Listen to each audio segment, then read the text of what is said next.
Season 2 finally is posted on Netflix. Yes.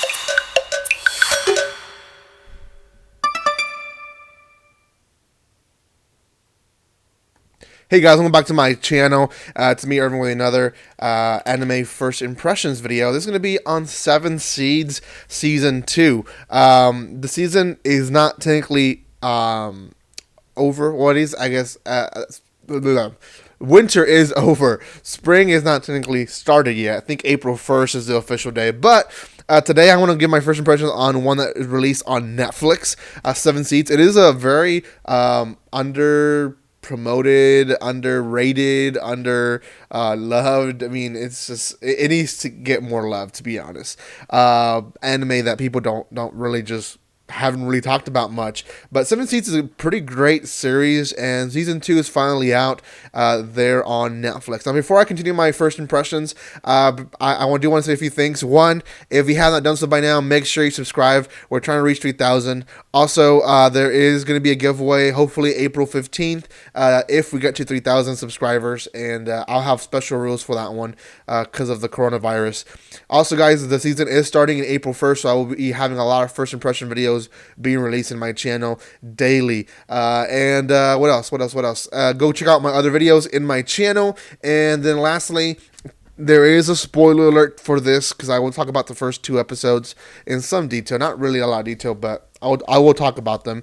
And then also, if you haven't really seen Season 1, you probably shouldn't be watching this video. Season 2, I mean, it's pretty in the middle, so you kind of want to know what's going on, and you probably will be lost anyway. So you have been warned. I guess I'll start with what I didn't like about it, because it's really in the beginning. When you watch the first episode of Season 2, if it's been months since you watched Season 1, which it was for me, then you'll be very lost of what the heck is going on in Season 2. Because Season 2 really starts off as if they were just continuing an episode from the previous season. It almost feels like they recorded 24 episodes and they just released 12 at a time. And 12 and 13 really should have gone together. But so it is kind of confusing if it's been a while since you've seen Season 1. So I do recommend, for those who are going to watch Season 2 now, go back and watch Season 1, at least the last few episodes, so you kind of know what's going on in Season 2, the first 2 episodes. But essentially, there's 2 guys from Group B, the first Group B, or sorry, not Group B, Group A of Summer, the first Summer group, who are basically douchebags, and they've done their crime. So they don't attack them, they don't do anything, they just have kind of a trial for them, and they're basically kicked out of their community. And that, I guess we're going to follow them in the next few episodes, because the first 2 episodes are all about them, and essentially they end up finding people from Group B of Summer, and they start to tag along with them. The second episode is really about them trying to figure out why this Group B Summer is so free. They just don't care about a lot of stuff. They don't build houses. They just live day by day. They're also trying to figure out who is a threat to them. And there's obviously one girl who they know is probably trained. She's a cop and stuff like that. But the rest, they're just kind of iffy. They don't know if they should trust them or not. Now, we've seen all these characters previously in the previous season. We've known them. They've gone through trials and stuff like that. At one point, some of those guys met with a guy from Team Winter A, who had been living for 15 years, and he had wolves, I guess, as friends. So he kind of had lost it a bit, but so we know who these people are. Anyways, they kind of have just kind of a slice of life episode, to be honest. In the second episode, they just kind of live their day. They see how people, some people work hard, some people don't do anything, and then they have a little play, a show and tell kind of deal at the end of the day, and they all kind of have a good time and just laugh it out. And that's really about it in a nutshell for the first 2 episodes. It's a very slow start, to be honest. It really does feel like they they were just continuing where season 1 left off, and even though we were left at a cliffhanger in season 1, they just completely destroyed that cliffhanger and just pretended like nothing was too serious going on, and that's it. They keep on going, and yeah, I didn't really like that.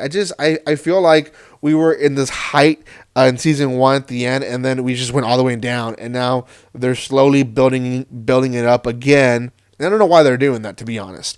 The only interesting thing, to be honest, is that in the first 2 episodes, we do see the Reaper. Now, the Reaper is the one that was sent to the future, or with one of those groups to eliminate anyone essentially who is a threat to other people. Because obviously, what they're trying to do is they're trying to build a society out of these people. They're trying to build, they're trying to repopulate the communities. And this guy was sent to make sure to eliminate any person that essentially will be in the way of that dream. So he is keeping close watch of these 2 guys, because they have done somewhat unforgivable crimes for some people, and so he's keeping an eye on them, making sure that they're not now disrupting this group. And if they do, he says that he's just going to go and eliminate them. We'll see if that happens. It seems like both of them know that they're being watched. So at the same time, I don't know how much damage they actually will do, because they know they're being watched. They know that someone is keeping an eye on them, and that someone can potentially kill them. So I think they're trying to restart their lives and stop being scum. I mean, they didn't do horrible things, but I mean, I guess one tried to rape a girl, but I mean, it's just they didn't do the things, they just tried to. So actually, I think someone killed someone. I'm not clear on that one, but anyways, they can atone for their sins, I guess, through this group, and we'll see. Out of 10, I'm gonna give the second season, at least as my first impressions, because this is a first impression video. It's not a review at all of this season, so I still recommend you to watch at least season 1 and then continue season 2 if you want. But out of 10, I'm going to give the start of this season a low score of 5 out of 10. It was really a meh kind of start. I really was not... It wasn't intriguing at all. Season 1 was so intriguing. Like, there was so much mystery to it, and I guess now that mystery, or at least most of it, has gone, season 2 is kind of like, okay, we got to give more action. We got to get them doing more stuff. There has to be a little bit more drama, and we just didn't get that from them. So I hope in the future or in the next few episodes, because they're already on Netflix, it does build up and give us a peak, the peak that I'm looking for at least. And we'll see. It looks like this is definitely a utopia sensed anime, and I think a lot of people will enjoy it. But like I said, I wouldn't judge the whole series on just the first 2 episodes of season 2, because I know it will get better. So we'll see. Thank you guys again for your love and support. If you have not done so by now, make sure you subscribe to my channel. Thank you for those who have been so active in Discord while I've been MIA. I will be more active. I should be already talking to a lot of people right now on Discord now, but we'll see. Thank you guys for your love and support. Go join my Discord, my Twitter, my TikTok, my whatever you want to join. There's a bunch of stuff down there where you guys can join. Also, don't forget to give a like, share, comment, subscribe again. Thank you guys for love and support, and like always, don't be strangers. See you guys.